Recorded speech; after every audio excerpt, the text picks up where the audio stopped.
Setelah menyelesaikan hukuman 40 tahun, ia keluar dari penjara. Seorang mantan narapidana sedang duduk sarapan di sebuah restoran. Tiba-tiba beberapa mobil polisi berhenti di luar dan mengepung seluruh restoran. Melihat polisi yang bersiaga penuh, Jack langsung sadar ada sesuatu yang tidak beres. Ia segera mengamati keadaan di dalam restoran. Di dalam hanya ada sepasang lansia, seorang pelayan dan 2 anak. Saat itu juga ia menyadari bahwa polisi datang untuk dirinya. Jack tidak panik. Ia dengan tenang meletakkan garpunya dan dengan santai mengeluarkan beberapa lembar uang $300 untuk membayar tagihan. Pada saat yang sama, 2 polisi bersenjata lengkap mendobrak masuk. "Jangan bergerak, jangan bergerak, jangan bergerak. Ayo bangun dari tempat dudukmu dan keluar dengan tenang. Ayo berdiri sekarang." Namun mereka tidak tahu bahwa Jack adalah seorang jenderal pensiunan dan menghadapi 2 petugas itu bukanlah masalah besar baginya. Namun Jack tidak melakukan apapun. Ia dengan tenang mengangkat kedua tangannya dan bekerja sama sepenuhnya saat ditangkap. Ia tidak merasa takut. Sebenarnya ia baru di kota kecil ini dan ingin memahami situasi yang ada. Karena itu ia memutuskan untuk mengumpulkan informasi terlebih dahulu. Setibanya di kantor polisi, petugas Kelly memberinya sebuah formulir dan menanyakan data pribadi. Namun Jack tetap diam. Ia mengamati setiap detail kecil maupun besar di kantor polisi. Sikap ini membuat kepala polisi Alan marah. Ia langsung memerintahkan agar Jack dimasukkan ke ruang tahanan. Pada saat itu detektif Jack turun tangan.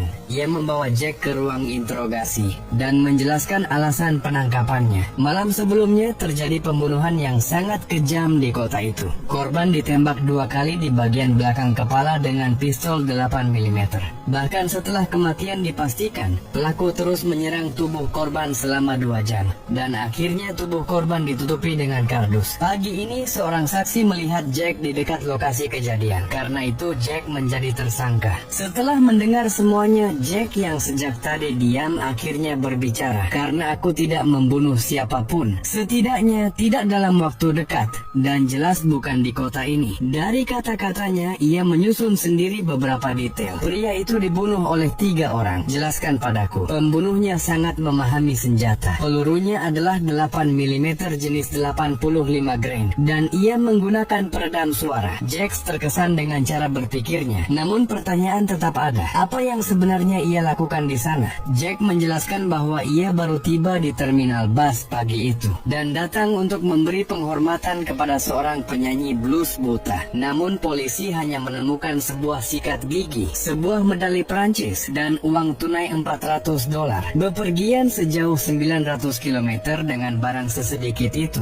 Tak seorang pun mempercayai ceritanya karena tidak memiliki alibi yang kuat.